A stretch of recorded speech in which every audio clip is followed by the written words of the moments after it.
Well, first I'd like to begin with taking a moment to acknowledge that this is the ancestral homeland of the Kalapuya. And that's a strong connection here for a lot. My connection to the land, the bones of my ancestors are buried in this ground, so I am this land. My ancestors are from the Upper Rogue Valley, and as a tribal person, we were forced off our homeland and onto the Siletz Reserve. So that's one of my primary connections. I grew up on the Siletz River with my father, and ironically, I live right across the river from where the Long Tom flows into the Willamette River. So my connection to the watershed is I could throw a rock at it across from my house. The beauty and diversity and abundance of the Long Tom watershed is not here by accident. It's here because of an ancient heritage of indigenous people tending these places. And it's special to me that much of the heritage of diversity and abundance and beauty still exists here. And we owe that in gratitude to the indigenous people who have tended this place for a long time. And the most important thing I think I've learned is that the landscape in the watershed is incredible, and humans are part of that landscape, and we need to be responsible for our part. So what's special about the Long Tom watershed is that it is full of unique and important and wonderful communities. Plant communities, animal communities, and human communities. What's special to me about the Willamette Valley and the Long Tom watershed, drinking water, part of our habitat.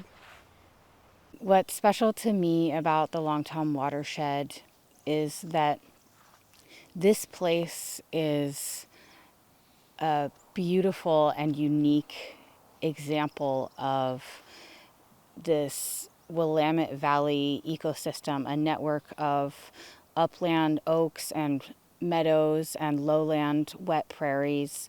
And there's a lot of intact ecosystem here with really ancient roots. What I'm most passionate about as an educator is really about connecting humans with the land. What jazzes me the most is discovery, I think, of all the diversity that's out on a site like this one and lots of other sites. Finding the vegetation and the animals and the mushrooms that have been here in some form for many thousands of years, and hopefully finding some new ones even in there is really exciting. It's very exciting. And then seeing how it all works together.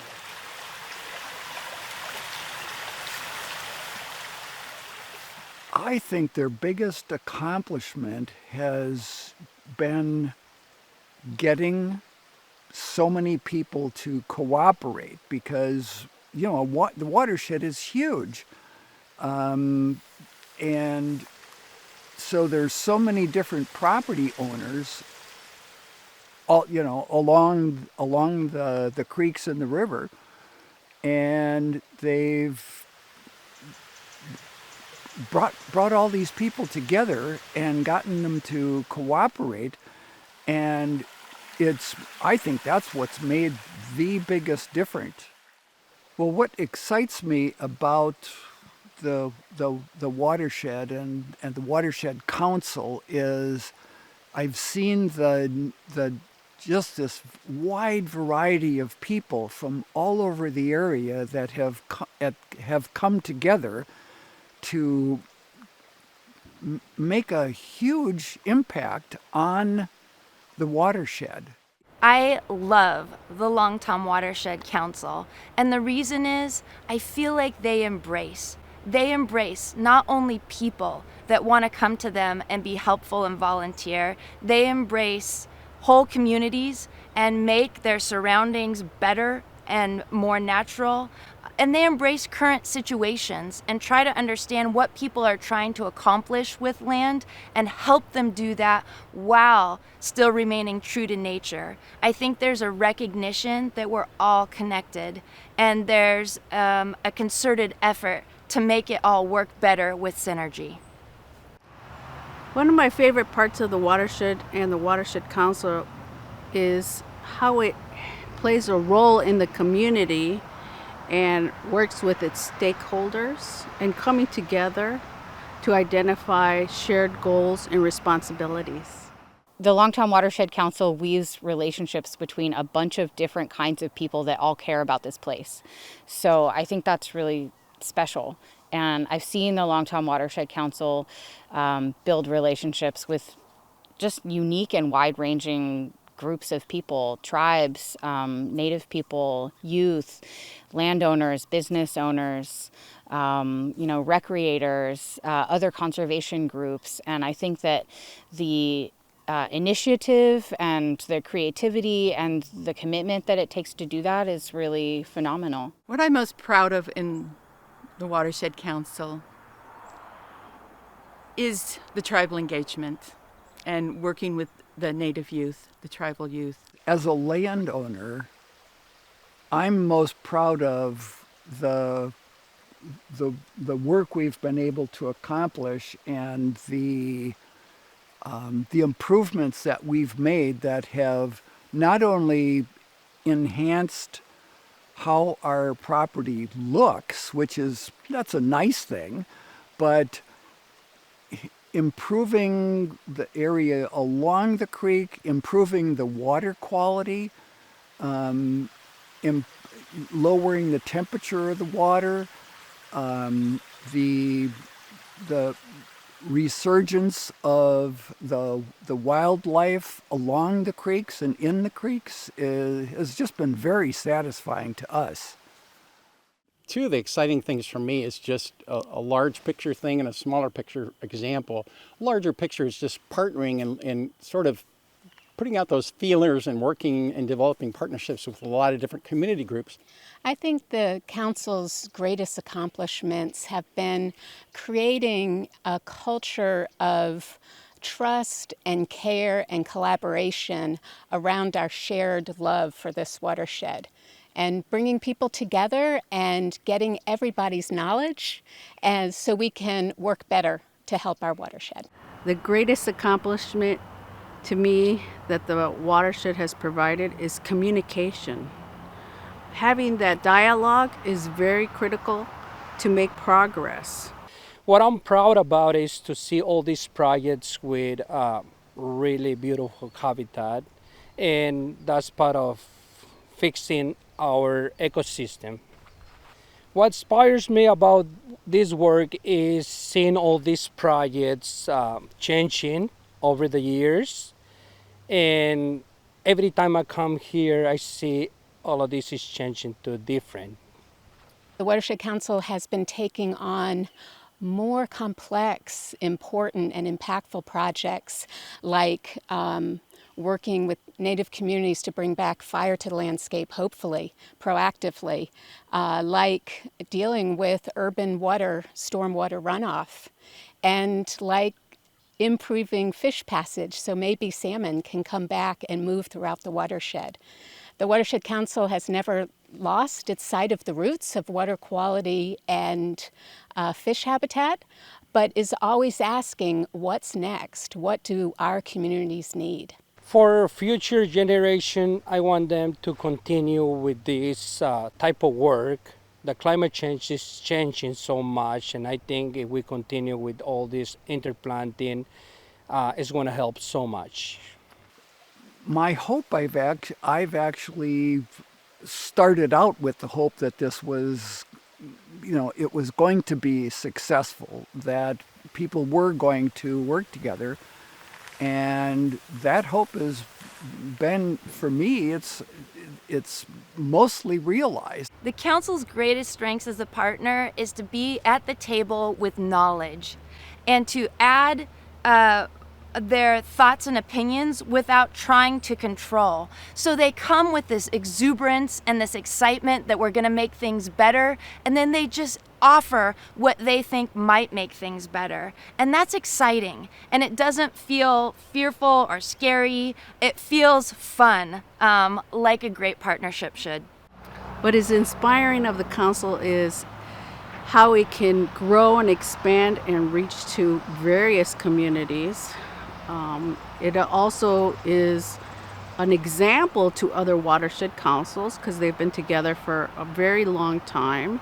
The greatest strengths of the Watershed Council is being able to expand their vision when there are interests from the community, its stakeholders. An example of that is that they're working closely on prairie restoration. When I think about the watershed and gives me hope is the future of their ideas and collaboration with so many different partners involved. In working with the Longtom Watershed as a partner, the strengths that I see in the organization are that the Watershed Council has a wide array of relationships already established, so it's easy to step in and be part of an already existing network of people who care about the land. And the Watershed Council also has done a lot of the legwork with finding special places and connecting with landowners who want to connect with other community members to take care of that land. My vision of the future of the watershed and my hopes for the watershed is that we can all work together. There's a lot of different people in the watershed. We've got the timber industry, we've got farmers, we've got conservationists, we've got a whole slew of people, and variety is important. It's so important. Diversity is important. But what's most important is that we listen to each other, respect each other, and find our common goals. So my vision for the future is watching the development of a landscape that provides for the people who are a part of it. Something that really gives me hope for the future of the watershed is the re-engagement of the people who managed it so well for 10 or 20,000 years before our culture started managing it. So I think it's really important that they be given a voice, and not just a voice, but actually be listened to and use their techniques on the landscape. When I think about the future of the Longtom Watershed, my excitement really comes from also looking at what's happened in the past. And so I think about where we are now. At this point in history, we've come through a time where this land has been tended for thousands of years by indigenous people and cared for really well. As the natural processes of fire and other management activities from indigenous people have co-evolved with the plants and the land here.